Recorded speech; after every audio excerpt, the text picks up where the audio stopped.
Hello everyone, my name is Richie and welcome back to another video. Today you join me for another what to expect video, and today we're talking about the upcoming San Bernardino line. So yes, the San Bernardino line, this is the second route getting previewed on Thursday, which will be tomorrow when you're watching this. And yeah, this looks quite exciting. We had the sister route, the Antelope Valley, last year as part of TrainsimWorld 4, and this route looks decent. It's a bit busier than the Antelope Valley, and we also get two pieces of Metrolink rolling stock with this as well. So I'm quite looking forward to this one. Not as much as I'm looking forward to West Coast Main Line South, I won't lie, but it looks decent anyway. So let's jump into what you can expect to see from the San Bernardino line. So if you've not seen any of the what to expect videos for TrainsimWorld 5 so far, basically I delve into the route a bit, do a bit of research, look at the timetable, the layers, the route features, you know, what sort of landmarks we can see on the route. So I think a lot of people have watched the previous one I did for West Coast Main Line South, but if you've not seen that, it's linked in the description, and then next week I'll be doing one for Frankfurt Folder. So yeah, let's jump into some initial information about the San Bernardino line. So here we go, this is the graphic that they provided for us in the Dovetail Direct, and as you can see, the San Bernardino line has 57 miles and 16 stations. You can see the route map down here. You've got LA Union in the west here, which goes along. It's a relatively straight route. And then you go along to San Bernardino here in the east. And the included rolling stock with this route is the Metrolink MP36PH, which is this wonderful thing here. We're also getting the Metrolink F125, which was included as part of Antelope Valley, and we're also getting the Rotom cab cars. So here I've got the network map for Metrolink, and I've included this just to give you a bit of context as to where the San Bernardino line is and where it is in comparison to the Antelope Valley. Obviously the Antelope Valley is this green line here, which goes all the way up to Lancaster. You've obviously got Vista Canyon, the new station there, and it goes alongside the Ventura County line. And this year we're going east out of LA Union Station in like a west to east alignment instead of going north-south all the way along to San Bernardino, which is over here. So a bit of an overview on the route. The route is 57 miles long and it's got 16 stations. It runs in the middle of a highway. There'll be more information about this later. We've obviously got the iconic LA Union Station, and we've also getting 2 depots included, which is the Metrolink CMF and EMF. The included rolling stock in this route is the Metrolink MP36PH, which we have seen before on Peninsula Corridor. We also get the Metrolink 1F25, which is part of Antelope Valley, and the Rotom cab cars as well. And as for layers, it's mainly freight layers, so it'll utilise Cajon Pass's BNSF locos. So let's talk a little bit about the included rolling stock, which is, as I've just mentioned, the MP36PH, the F125 and the Rotom cab car. So this is the Metrolink MP36PH, which is the same as the Baby Bullet on the Caltrain route, the Peninsula Corridor, so I know a lot of people are quite familiar with this loco. And as you can see in the background there, it couples up to the Rotom cab car and the coaches, and it also has its own Bombardier coaches. I don't think it has a cab car though. But yeah, I'm looking forward to giving it a go, and I'm also looking forward to seeing more Metrolink stock as well and seeing a much busier LA Union Station. Here we go, this is the F125, which came as part of Antelope Valley, and I absolutely love the look of this unit. I don't know why, but the front of it just looks like a cat's face, and I absolutely love it. And of course, we've got the Rotom cab car, which I think will obviously couple onto both the MP36PH and the F125. So you can imagine you'll be doing a lot of back and forth running with this this wonderful cab car. So here we go, the Metrolink MP36PH is the same as the Caltrain Baby Bullet. I think there might be some differences in it, like maybe there's some cab differences and obviously the livery and whatever else. I'm not too sure of the technicalities between the two, but if you know any major differences, do let me know in the comments. These locos are getting on a little bit now. They were built in the 2000s. I saw some references that said that they were built in 2003, and then I watched some videos and they said they were built in 2006, so I'm not too sure which is right, but I'm just going to say the 2000s, which is, you know, if it was 2003, it's over 20 years old, which is, yeah, they're getting on a bit. These are an example of a diesel electric loco. I don't know what that means. If I'm honest, I just know it runs on diesel. And of course, we get the bi-level Bombardier wagons included with this as well. And for the Metrolink F125, it was first seen in the Antelope Valley. Obviously, it's included as part of this pack, so you don't need to have Antelope Valley to get the F125. And it's a nice new loco. I think these were built in like 2016. And this is another example of a diesel electric loco, because obviously most of Metrolink's lines are diesel only. I think they're all diesel only, correct me if I'm wrong. And as I mentioned, we've got included the Rotom cab car, obviously for both of these, and I think I've seen some screenshots of like the Bombardier wagons and the Rotom wagons mixed up, so that'd be quite cool to see. So let's talk a little bit about the layers. There's not too much about the layers, it's mainly freight focused, so yeah, let's talk about those. So most, if not all, of the freight is operated by BNSF, which obviously you need Cajon Pass for. So if you get the deluxe edition, you will get Cajon Pass included, so you'll get all the freight, no problem. But similar to Antelope Valley, if you do have Cajon Pass and Sherman Hill, you will see the Sherman Hill UP stock as well that can layer in as well. I think you need to have Cajon Pass to enable the freight layers, but if you have Sherman Hill as well, you'll see these as layers as well. So yeah, not much on layers, but obviously if you have Cajon Pass, you'll have the BNSF ES44C4 and the SD40-2. I know that the ES44 is a big one, and the SD40 is the one I spadded at the weekend.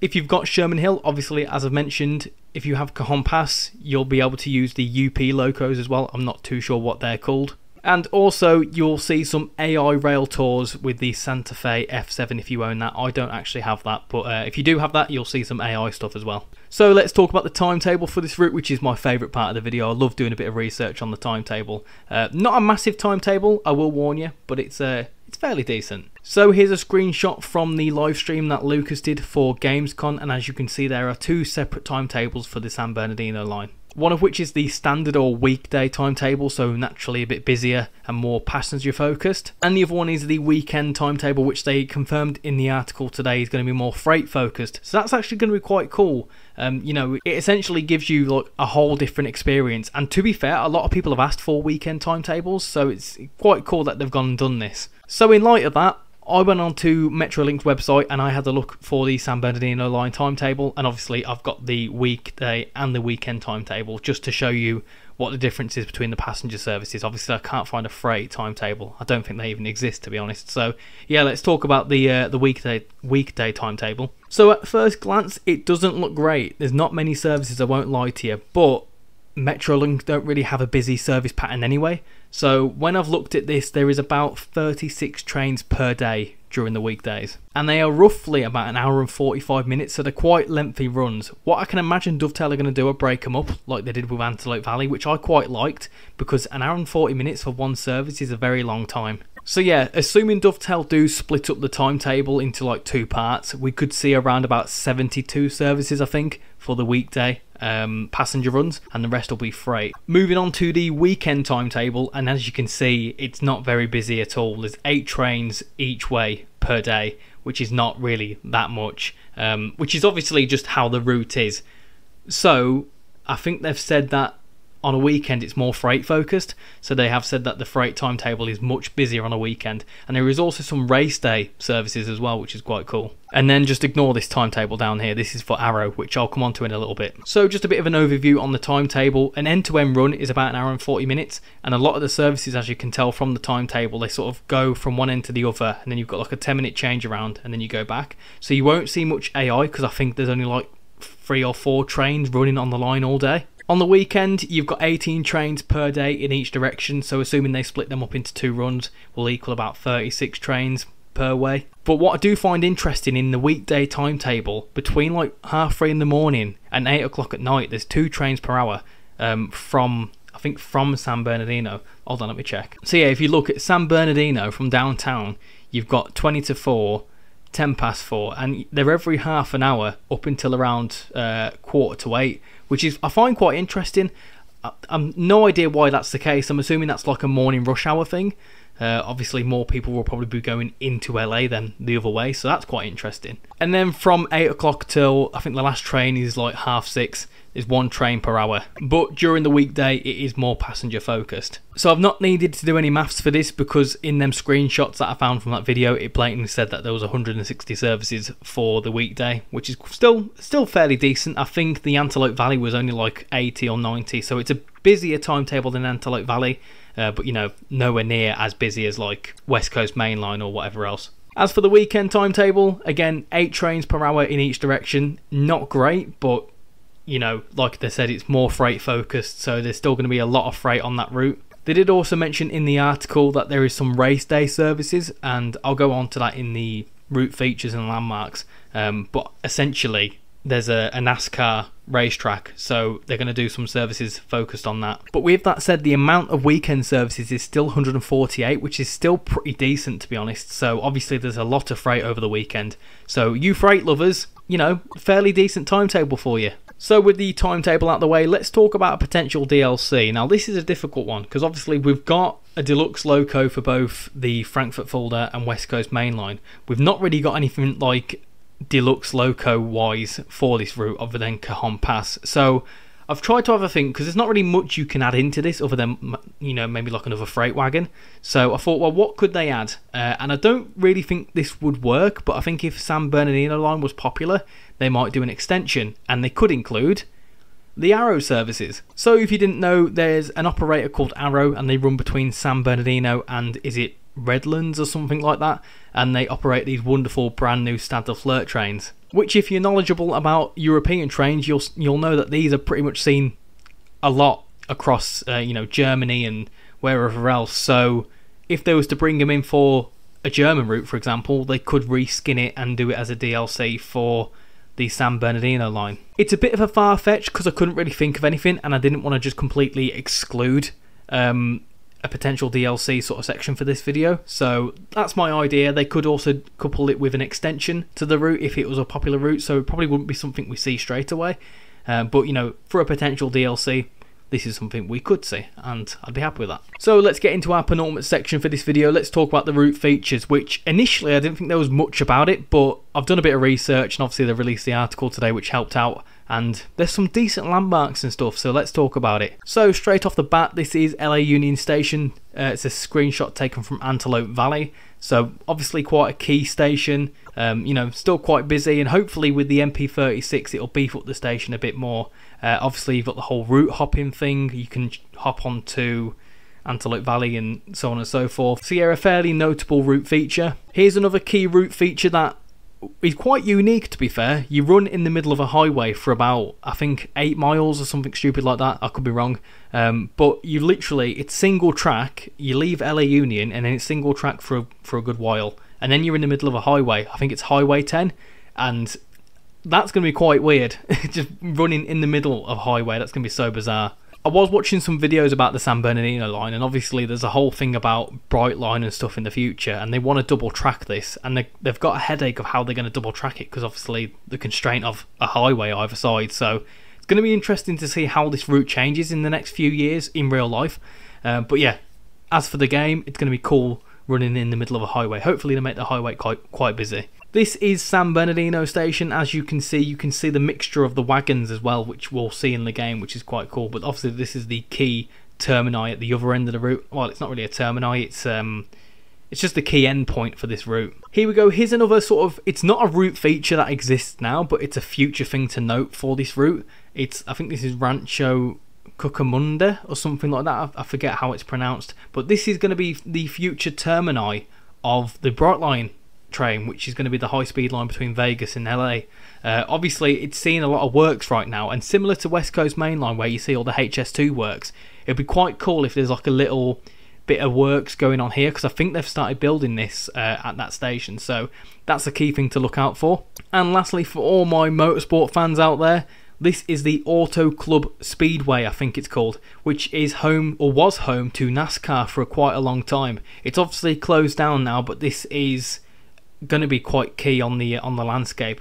The track is actually just in the foreground down here. It's just out of view, but yeah, from the track you can blatantly see the speedway, and like they've said in the article today, there will be a lot of race day sort of services and stuff, which is quite cool. You know, being a big motorsport fan myself, quite cool mixing TrainSimWorld and motorsport together. I find it quite fun. So yeah, the key landmarks, we've obviously got the LA Union Station with the skyline, which we saw in Antelope Valley, was fantastic. Obviously as we leave LA Union we cross the river, and I've watched a few like trip reports on this line, and it's pretty key that when you cross it, it's a big river. It's essentially a big trough in the ground, isn't it? Like a concrete trough. We've obviously got the Metrolink, CMF and EMF. I keep mentioning them. I'm not overly fussed about depots, but I know a lot of people like seeing depot moves, so you know, those people that like them sorts of services will get to see them. As I mentioned, again we'll see Highway 10 and run in the middle of it, which is going to be really bizarre.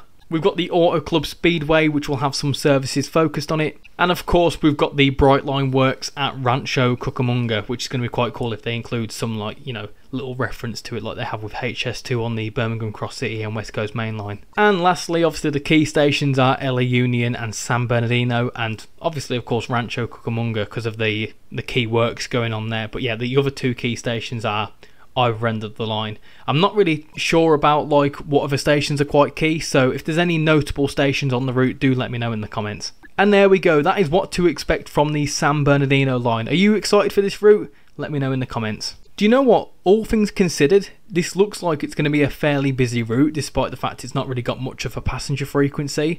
And I know a lot of people want to see more American freight, so you're going to kind of see that. You know, you're going to have a weekend focused timetable which will have a lot of freight on it mixed in with some passenger, which is what a lot of people have been asking for. And it kind of gives us the best of both worlds really, because, you know, obviously you've got the one timetable which is passenger focused for people that like passenger runs like me. And then it flips it on its head and you've got all the freight focused stuff on another timetable on the same route. So it's definitely something I'd like to see going forward. So let me know what you think about that. But yeah, anyway, for my final thoughts on the route, I'm looking forward to it. Obviously, the 3 routes that they have announced for TrainSimWorld 5, I'm looking forward to. When they announced the San Bernardino line back in like, what, March this year, I thought it looked quite cool. So I'm very much looking forward to it, but let me know what you think in the comments. So with that said, thank you very much for watching this video. I hope you've enjoyed it. If you have, please smash that like button and subscribe if you're new. I'd massively appreciate it. So thank you very much for watching, and I'll hopefully see you all in the next video. Bye bye.